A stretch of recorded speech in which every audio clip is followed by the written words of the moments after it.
மாஞ்சோலைக்கு அருகே இருக்கக்கூடிய அடர்ந்த காடு பகுதிகளில்தான் இன்றைய தாமிரபரணி பயணத்தை நாம் தொடங்குகின்றோம். இந்த நீர்பிடிப்பு பகுதியில் உருப்பெறும் ஒரு சிறிய ஆறுதான் மணிமுத்தாறு. இது தாமிரபரணியின் ஒரு முக்கியமான கிளை நதியும் கூட. இது மணிமுத்தாறு நீர்வீழ்ச்சி கடந்து வந்தடையும் பகுதி மணிமுத்தாறு அணை.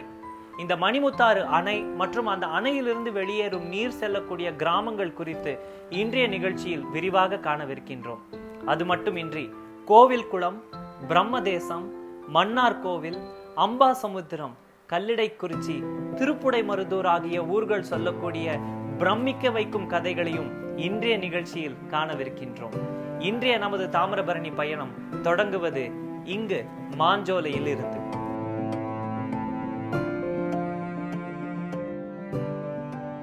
தமிழகத்தின் தென்கோடி நதிகளில் முதன்மையானவள் தாமிரபரணி. இந்த நதியின் நீரோட்டம் மற்ற பெரிய நதிகளை காட்டிலும் சிறிது தூரமே. ஆனால் அந்த சிறிய 128 கிலோமீட்டர் பயணத்தில் இந்த நதி நமக்களிக்கும் சுவாரஸ்யங்களோ பல. இந்த நதி சார்ந்த ஆன்மீக சிறப்புகள், வரலாற்று கதைகள் என ஒவ்வொன்றாக நாம் பார்க்கவிருக்கின்றோம். பாபநாசம் கடந்தோடும் இந்த நதி ஆலடியூர் என்கின்ற கிராமத்தில் தன்னுடன் ஒரு முக்கியமான கிளையை இணைத்துக் கொள்கிறாள். மற்ற எல்லா நதிகளுக்குமே பெரிய கிளை நதிகள் என பல உண்டு. தாமிரபரணிக்கோ பெரிய கிளை நதிகள் என எவையும் கிடையாது. சிறு ஓடைகளும் சிற்றாறுகளும் தான் இந்த நதியுடன் இணைகின்றன.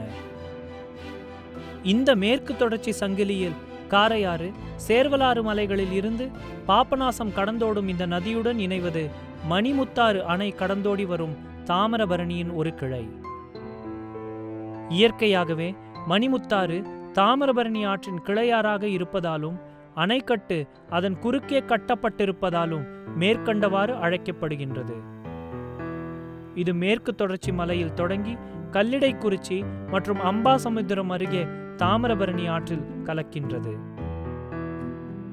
களக்காடு மலைப்பகுதியில் செங்காந்தேரி அருகே பச்சையாற்றின் பிறப்பிடத்திலிருந்து தனியாக பிரிந்து மணிமுத்தாறு அருவியாக மணிமுத்தாறு அணைக்கட்டில் வந்து விடுகின்றது. சாதாரண காலங்களில் இந்த நீரின் அளவை தாமிரபரணியுடன் ஒப்பிடும் பொழுது மிகவும் குறைவு என்பதால் இது வெறும் மழைக்கால வெள்ள நீர் வெளியேற்று ஆறாகவே இருந்து வந்தது. எனவே மழைக்காலங்களில் இந்த வெள்ள நீர் தாமிரபரணியில் கலந்து வீணாக கடலில் கலப்பதை தடுக்க கொண்டுவரப்பட்ட திட்டமே மணிமுத்தாறு அணைக்கட்டு திட்டம்.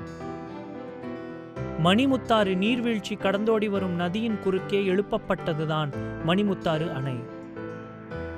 சிங்கம்பட்டி அருகே 1958ஆம் ஆண்டு அமைக்கப்பட்டது இந்த அணை. இந்த அணையில் 118 அடி வரை நீரை தேக்கி வைக்கலாம். இந்த அணை 5511 மில்லியன் கன அடி கொள்ளளவுடையதாகும். இந்த அணையின் மொத்த நீளம் 3 கிலோமீட்டர். இந்த அணையில் தேக்கப்படும் நீரின் மூலம் திருநெல்வேலி மாவட்டத்தில் தெற்கு வீரவநல்லூர், கரிசல்பட்டி மற்றும் பச்சையாறு பகுதிகள் பாசனம் பெற்று நாங்குநேரி தாலுக்காவின் வடக்கு பகுதிகள், திசையன்விளை ஆகிய பகுதிகளில் சுமார் 65,000 ஏக்கர் நிலங்கள் பாசன வசதி பெறுகின்றன. தவிர மேற்கண்ட பகுதிகளுக்கு குடிநீர் ஆதாரமாகவும் இந்த அணை விளங்குகின்றது. மணிமுத்தாறு அணைக்கட்டு மற்றும் அருவி ஆகியவை சிறந்த சுற்றுலா தலமாகவும் விளங்குகின்றன. இந்த அணைக்கான நீர் மேற்கு தொடர்ச்சி மலைகளில் மாஞ்சோலை காடுகளை சுற்றியுள்ள மலைப்பாங்கான பகுதிகளில் இருந்துதான் வருகின்றது. ஆலடியூரில் இணையும் தாமிரபரணி மற்றும் மணிமுத்தாறு கிளைகளில் இருந்து பெரிய நீரோட்டம் கொண்ட நதியாக தாமிரபரணி அம்பாசமுத்திரத்தை நோக்கி பாய ஒரு சிறிய கிளை தாமிரபரணி நீர் சுமந்தபடி திம்மராஜ சமுத்திரம் கடந்து காருக்குறிச்சி, சேரன்மாதேவி போன்ற ஊர்களின் தெற்கு பகுதி வழியே பயணித்து தமிழக்குறிச்சி, குரவன்குளம் வரை பயணித்து பல 100 ஏக்கர்களில் விவசாயம் வளர வழிவகுக்கின்றது. அம்பாசமுத்திரத்தை நோக்கி பாயும் தாமிரபரணியின் வடக்கே பல புராண வரலாற்று சிறப்பு மிக்க ஊர்கள் உள்ளன. அதில் ஒன்றுதான் மன்னார் கோவில். அம்பாசமுத்திரம் ஆழ்வார்குறிச்சி சாலையில் விவசாய நிலங்கள் மத்தியில் அமைதியாக காட்சியளிக்கும் ஊர் இது. இங்கு அமைந்துள்ளதுதான் அருள்மிகு ராஜகோபால குலசேகர ஆழ்வார் திருக்கோவில். பல புராண சிறப்புகளை கொண்ட இத்திருத்தலம் 10ஆம் நூற்றாண்டை சேர்ந்தது. இத்திருத்தலத்திற்கு மாமன்னர் ராஜேந்திர சோழர், சேர மன்னர் ராஜசிம்மன், ஜட்டாவர்ம சோழ பாண்டிய மற்றும் நாயக்க மன்னர்கள் என பலரும் புனரமைப்பு பணிகளை மேற்கொண்டனர் என்றும் வரலாற்று குறிப்புகள் தெரிவிக்கின்றன. இவை அனைத்தையும் காட்டிலும் 12 ஆழ்வார்களில் 7வது ஆழ்வாரான குலசேகர ஆழ்வார் தனது கடைசி காலத்தை கழித்தது இங்குதான் என்றும் பல குறிப்புகள் தெரிவிக்கின்றன. வேதநாராயண பெருமாள் இருப்பிடம் என்பதால் வேதபுரி என்றும், மாமன்னர் ராஜேந்திர சோழனால் கட்டப்பட்டு புனரமைக்கப்பட்டது என்பதால் ராஜேந்திர விண்ணகரம் என்றும் கூட இவ்வூர் அழைக்கப்படுகின்றது. இத்தனை சிறப்புகளை கொண்ட மன்னார் கோவில் அருகே இருக்கும் மற்றொரு வரலாற்று பொக்கிஷம்தான் பிரம்மதேசம். இங்கு அமைந்துள்ளது பிரம்மதேசம் கைலாசநாத சுவாமி திருக்கோவில். இத்தல வரலாறுபடி பிரம்மதேவரின் பேரனான உரோசம முனிவரின் பிரம்மஹத்தி தோஷம் நீங்க பெற்ற தலம் இது. உரோசம முனிவர் பிரம்மஹத்தி தோஷத்தால் பீடிக்கப்பட்டிருந்த பொழுது பல தலங்களுக்கு சென்று சிவபெருமானை வணங்கி வந்தார்.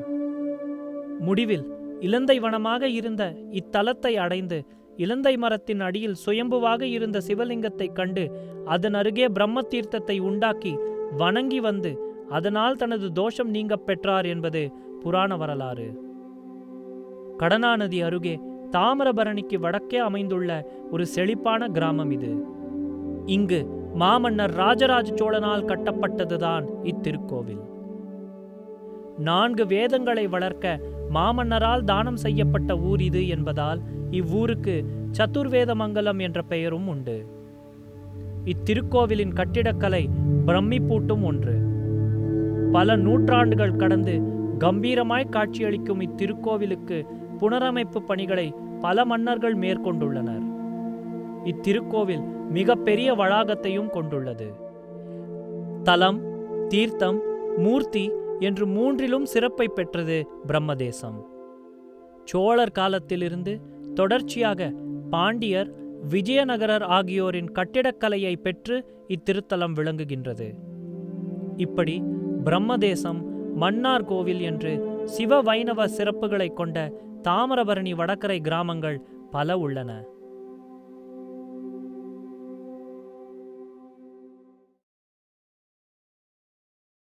தாமிரபரணியின் கிளை ஆறுகளில் முக்கியமான ஒன்று கடனா நதி. கருணையாறு என அழைக்கப்படும் கடனா நதி வடமேற்கே அகஸ்தியர் மலைகளில் உருப்பெறுகின்றது. இந்த நதிக்கு பல துணை சிற்றாறுகளும் உண்டு. அதில் கருணையாறு, கல்லாறு, வராக நதி போன்றவை அடங்கும். இந்த கடனா நதி மலைகளிலிருந்து உருப்பெற்று சமவெளியை அடைந்தவுடன் இந்த நதி குறுக்கே கட்டப்பட்டுள்ளது கடனா நதி நீர்த்தேக்க அணை. இந்த அணைகள் கடந்தோடும் இந்த நதி சிவசைலம் போன்ற ஊர்களை கடந்து அடுத்து வந்தடைவது கீழாம்பூருக்கு வடக்கே, ஆழ்வார்குறிச்சிக்கு தெற்கே உள்ள இந்த கிராமப்புற பகுதிகளை தான். இங்கு கடனா நதியுடன் இணைவது ராமா நதி. மேற்கு தொடர்ச்சி மலை சங்கிலியில் ஒன்றின் பின் ஒன்றாக உருப்பெறும் சிற்றாறுகளில் இதுவும் ஒன்று. இந்த நதியும் கூட அகஸ்தியர் மலை பகுதிகளில் இருந்து உருப்பெற்று சமவெளி பகுதியை அடைந்தவுடன் இதன் குறுக்கே ஒரு நீர்த்தேக்க அணை கட்டப்பட்டுள்ளது. இந்த அணைகளின் முக்கியத்துவமே கீழ்மடை பகுதிகளில் விவசாயம் வளரவும் நெல்லை மாவட்ட கிராமங்களின் நீர்த்தேவையை பூர்த்தி செய்வதும் தான். சுற்றிலும் பாதுகாக்கப்பட்ட காடுகள் ஒருபுறம், செழிப்பான விவசாய நிலங்கள் மறுபுறம் என இந்த ஊரகப் பகுதிகள் சொர்க்கமாய் காட்சியளிக்கின்றன. இந்த ராமாநதி அணை கடந்தோடும் நீர் ராமாநதி வழியே ஆழ்வார்குறிச்சி அருகே கடனா நதியுடன் இணைகின்றது. கடனா நதி, ராமாநதி நீர்த்தேக்கம் ஆகிய இரண்டுமே இப்பகுதி நீர் மேலாண்மைக்கு சான்றாக விளங்குகின்றன. கடையம், ஆழ்வார்குறிச்சி, கீழாம்பூர், அம்பாசமுத்திரம் வரை பல கிளை வாய்க்கால்கள் மூலம் இந்த நீர் தாகம் தீர்க்கும் ஊர்களும் வளம் சேர்க்கும் விளைநிலங்களும் பல உண்டு. தன்னுடன் பல கிளைகளை இணைத்துக் கொண்டு நீர் சுமந்தபடி பிரம்மதேசம் கடந்தோடும் கடனா நதி திருப்புடைமருதூர் என்ற ஆன்மீக தலத்தில் தாமிரபரணி நதியுடன் ஒன்றிணைகிறாள். திருப்புடைமருதூர் ஒரு சிறந்த புராண தலம். இங்கு பிரம்மாண்டமாய் தாமிரபரணி கரை மீது அமைந்துள்ள இத்திருத்தலம் சொல்லும் கதைகள் மெய்மறக்கச் செய்பவை. சிவபெருமானிடம் தேவர்கள் காசிக்கு இணையான ஒரு தலத்தை காட்டும்படி ஒருமுறை வேண்டினர். அதற்கு சிவபெருமான் பிரம்மதண்டத்தை பூமியில் வைக்கும்படியும் அது நதி வழியே பயணித்து எங்கு கரை சேர்கின்றதோ அவ்விடமே காசிக்கு நிகரான புண்ணிய தலம் என்று கூறினார். அதன்படி தேவர்கள் பிரம்மதண்டத்தை பூமியில் நிலைநிறுத்த அது தாமிரபரணி நதி வழியே பயணித்து திருப்புடைமருதூரில் மருதமரக்காட்டில் கரை சேர்ந்தது. காசிக்கு நிகரான இந்த புண்ணிய தலத்தில் சிவலிங்கம் சாய்ந்தபடி அமைந்துள்ளது.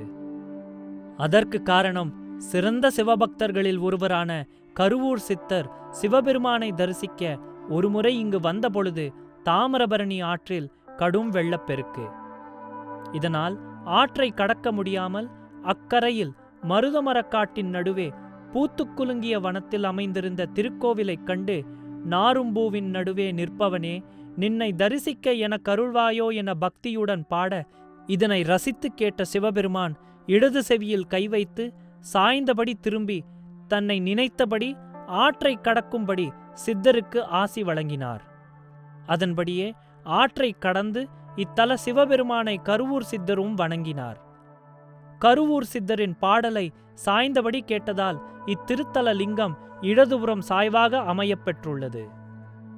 அதே சிவலிங்கத்தின் தலையில் கோடாரி வெட்டுத்தடமும் மார்பில் அம்பு பதிந்த சுவடும் இருப்பது மற்றும் ஒரு ஆச்சரியம். இப்பகுதியை ஆண்ட வீரமார்த்தாண்ட மன்னர் ஒரு முறை இந்த பகுதியில் உள்ள மருதமரக் காடுகளில் வேட்டையாட வந்தார். அப்பொழுது ஒரு மானின் மார்பை நோக்கி அவர் அம்பு எய்து காயப்படுத்துகிறார். மார்பில் அம்புடன் அந்த மான் ஒரு மருதமரத்தின் அடிப்பகுதி பொந்திற்குள் போய் ஒளிந்து கொண்டது. மான் ஒளிந்து கொண்ட மரத்தினை வெட்ட மன்னர் உத்தரவிட, மரத்தை வெட்ட ஆரம்பித்தவுடன் வெட்டிய பகுதியிலிருந்து இரத்தம் பீரிட்டது. அதிர்ந்து போன மன்னர் உற்று பார்த்ததில் மரத்தின் பொந்தினுள் தலையில் கோடாரி வெட்டுக்காயத்துடனும் மார்பில் அம்பு பாய்ந்த ரணத்துடனும் ஒரு சிவலிங்கம் இருப்பதை கண்டு வியந்தார். மான் வடிவில் வந்தது சிவபெருமான் என்பதை உணர்ந்து இவ்விடத்தில் திருக்கோவில் ஒன்றினை எழுப்பி சிவபெருமானை வழிபட்டார். மன்னருக்கு சிவபெருமான் காட்சியளித்த மருதமரம்தான் இன்றும் திருக்கோவிலின் பின்புறம் தாமிரபரணி ஆற்றங்கரையோரம் ஓங்கி நிற்கின்றது. இது மட்டுமின்றி இந்திரன், அகத்தியர், உமாதேவி, லட்சுமி, சரஸ்வதி, பூமி தேவி முதலானோர் வழிபட்ட திருத்தலம் இது என்றும் குறிப்புகள் தெரிவிக்கின்றன. இத்தனை புராண சிறப்புகளை கொண்ட திருப்புடைமருதூர் திருக்கோவில் கட்டிடக்கலைக்கும் பெயர் போன ஒன்று. ஓங்கி நிற்கும் கோபுரம், நுழைவாயிலில் உள்ள மண்டபம், அதில் செதுக்கப்பட்டுள்ள சிற்பங்கள் என காண கிடைக்காத ஒரு பொக்கிஷம் இத்திருக்கோவில். இத்தனை சிறப்புகளுடன் செழிப்பான ஒரு நதிக்கரை கிராமமாக திருப்புடைமருதூர் காட்சியளிக்கின்றது. புராண சிறப்புகளை கொண்ட ஆன்மீக நகரான திருப்புடைமருதூரை கடந்தோடும் தாமிரபரணி அடுத்து பயணிப்பது முக்கூடல் கோடகநல்லூரை நோக்கி.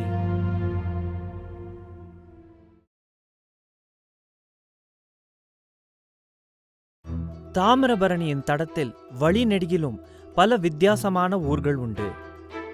அதில் முக்கியத்துவம் பெறுபவை இரட்டை நகரங்களாய் வடகரையில் அம்பாசமுத்திரமும் தென்கரையில் கல்லிடைக்குறிச்சியும். பாண்டிய, சேர, சோழ மன்னர் காலங்களில் ஆன்மீகம் வளர்க்க அடித்தளமாக அமைந்தது இந்த தாமிரபரணி கரையோர பூமி. ராணி மங்கம்மாள் அவர்களின் ஆளுமை, தொலைநோக்கு சிந்தனையால் பயன்பெற்ற பகுதிகளில் இதுவும் ஒன்று. இன்றும் கூட தமிழ் திரைப்படங்களில் கிராமப்புற காட்சி அமைப்புகள் பல இங்குதான் படமாக்கப்படுகின்றன. அழகிய சிறு நகரங்களாய் சுற்றியுள்ள கிராமங்களின் மைய பகுதியாய் நதியின் இரு கரையில் அழகாய் காட்சியளிக்கின்றன இவ்வூர்கள். நேர்த்தியான கட்டிடக்கலையுடன் திருக்கோவில்கள் மட்டுமின்றி அரண்மனைகளும் சாமானியர்களின் வீடுகளும் அமைந்துள்ள ஒரு ஊர்தான் அம்பை என அழைக்கப்படும் அம்பாசமுத்திரம். இவ்வூருக்கு இந்த பெயர் வர காரணமே நீர்தான் என்று ஆய்வாளர்கள் தெரிவிக்கின்றன. மன்னர்கள், செல்வந்தர்கள் உண்டாக்கிய பெரிய ஏரிகள் கடல் என்றும் சமுத்திரம் என்றும் அழைக்கப்பெற்றன. நாயக்க மன்னர்கள் ஆட்சி காலத்தில் இந்த பகுதியில் வந்து குடியேறிய படைத்தலைவர்கள் பெயரில் பெருங்குளங்கள் பல ஆங்காங்கே அமைந்தன. அவற்றை சார்ந்த ஊர்களை அவரவர் பெயரால் அழைத்தும் வந்தனர். ராவணன், வடமலை, அரங்கன், தளபதி, வாலன், கோபாலன் என்பவர்களுடைய பெயரால் தென்பாண்டி நாட்டில் ஆங்காங்கே ஊர்கள் அமைந்தன. ராவண சமுத்திரம், கோபால சமுத்திரம் என்பவை இவ்வாறு பெயர் பெற்ற ஊர்களாகும். பெருங்கடல் போல் மிகுந்த நீருடைய பெருங்குளத்தை கொண்ட ஊர்கள் சமுத்திரம் என்னும் பெயரால் சேர்த்து அழைக்கப்பெற்றன. இங்கு அம்பா, அம்மா, அம்மை என்ற சொற்கள் தாய், காளி, உமாதேவி என்ற பொருளை உடையன. இந்த ஊரில் உள்ள முதன்மை கோவிலான மரகதவல்லி அம்மையின் பெயரால் இது அமைந்து அம்மை சமுத்திரம் என்றிருக்கலாம் என்பதும் ஆய்வாளர்களின் ஒரு கணிப்பு. அம்பா சமுத்திரம் மற்றும் அதனை சுற்றியுள்ள ஊர்களில் ஏராளமான புராண சிறப்புமிக்க திருக்கோவில்கள் பல உள்ளன. அதில் முக்கியமான ஒன்று ஊர்காட்டில் அமைந்துள்ள திருக்கோட்டியப்பர் திருக்கோவில். பழமையான இந்த திருக்கோவிலின் கட்டிடக்கலையும் இத்திருக்கோவில் சொல்லும் கதையும் சுவாரஸ்யமான ஒன்று. திருக்கோட்டியப்பர் உலகம்மை தாயார் அருள் தரும் இத்திருக்கோவில் 7ஆம் நூற்றாண்டில் கட்டப்பட்டிருக்கலாம் என்றும் பாண்டிய மன்னர்களால் ஆக்கம் பெற்று பின்தொடர்ந்த மன்னர்களால் மெருகேற்றப்பட்டது என்றும் குறிப்புகள் தெரிவிக்கின்றன. இத்திருக்கோவிலின் சிவலிங்கம் மணலால் ஆனது. செம்பு தகடு கொண்டு காப்பு அமைக்கப்பட்டுள்ளது. ஒரு அழகிய திருக்குளம், சுற்றிலும் வயல்வெளிகள், கலைநயத்துடன் காட்சியளிக்கும் வரலாற்று பொக்கிஷம் என பாதுகாக்கப்பட வேண்டிய இத்திருத்தலத்தில் எங்கு பார்த்தாலும் மது பிரியர்கள் விட்டுச் சென்றுள்ள குப்பைதான் எஞ்சியுள்ளது. கல் மண்டபங்களினுள் கண்ணாடி கோப்பைகளும் நெகிழி பொட்டலங்களுமாய் இந்த கலைநயமிக்க நமது பாரம்பரிய சின்னத்தினை இழிவுபடுத்தும் விதமான காரியங்கள் பல நடைபெறுகின்றன. முதன்மை மொழியாம் தமிழ், தமிழ் மொழி மன்னர்களின் ஆளுமை, கலை மற்றும் பக்திக்குச் சான்றாக விளங்கும் நம் திருக்கோவில்களை இப்படி இழிவுபடுத்துவது பெரிதும் கவலை தரக்கூடிய செயல். இத்திருக்கோவில் மட்டுமின்றி அம்பா சமுத்திரம் சுற்றியுள்ள பகுதிகளில் பல சிவ வைணவ தலங்கள் அமைந்துள்ளன. அது மட்டுமின்றி அம்பா சமுத்திரத்தில் உள்ள கிருஷ்ணன் கோவில், சிவன் கோவில்கள் இந்த ஊரின் அடையாளமாக திகழ்கின்றன. இத்தனை ஆன்மீக சிறப்புகளை கொண்ட அம்பா சமுத்திரம் கல்வி, நெல் விவசாயம் போன்ற காரணங்களுக்கும் பெயர் பெற்ற ஒரு ஊர். தமிழகத்தில் கல்விக்கு முக்கியத்துவம் கொடுத்து அதனால் வளர்ந்த பகுதிகளில் இதுவும் ஒன்று. அம்பையில் இருக்கும் பழமையான தீர்த்தபதி உயர்நிலை பள்ளி போன்ற ஸ்தாபனங்களால் சுற்றுவட்டார கிராமப்புற பகுதிகளில் பலர் கல்வி பெற்று வாழ்வில் முன்னேறியுள்ளனர் என ஊர் மக்கள் தெரிவிக்கின்றனர். தாமிரபரணி நதியை தங்களது தாயாகவும் அந்த நதி சுமந்து வரும் நீரை அமிர்தமாகவும் போற்றி வணங்குகின்றனர் இவ்வூர் மக்கள். இக்கரையில் உணர்ச்சி பொங்கும் அம்பா சமுத்திரம் என்றால் அக்கரையில் அதற்கு சற்றும் சளைக்காமல் தாமிரபரணியை கொண்டாடும் ஊராக கல்லிடைக்குறிச்சி அமைந்துள்ளது. கல், இடை, குறிச்சி என்றால் மலைகளின் மத்தியில் அமைந்துள்ள ஊர் என்று பொருள். நாதஸ்வர இசை, மருத மரம், அப்பளம் என பல மாறுபட்ட காரணங்களுக்காக புகழ்பெற்ற இந்த ஊர் இன்றும் தனது தனித்துவத்தை இழக்காமல் இருப்பதே அதன் முக்கிய சிறப்பு. அம்பை, கல்லிடைக்குறிச்சி ஊர்களை இணைக்கும் பழைய பாலம் இன்று மலம் கழிக்கும் இடமாக உள்ளது என்றும் அதன் வரலாற்று முக்கியத்துவத்தை உணர்ந்து இந்த பாலத்தை சுத்தம் செய்து பூங்கா அமைத்திட வேண்டும் என்றும் நம்மிடம் ஊர் மக்கள் அவர்களது ஆசைகளை வெளிப்படுத்துகின்றன. தாமிரபரணிக்கும் அதன் கரையோர மக்களுக்கும் ஒரு தனி உறவே இருப்பதை நாம் இந்த ஊர்களில் உணர்கின்றோம். அவர்களது அன்றாட வாழ்க்கையிலும் சிந்தனைகளிலும் இந்த நதிக்கென ஒரு சிறப்பிடம் இருக்கத்தான் செய்கின்றது. உணர்வு பூர்வமான இந்த தாமிர பொருணை பயணத்தினை நாம் இன்று இங்கு கல்லிடைக்குறிச்சியில் முடித்து அடுத்த வாரம் சேரன் மகாதேவி கோடகநல்லூரில் தொடரவிருக்கின்றோம்.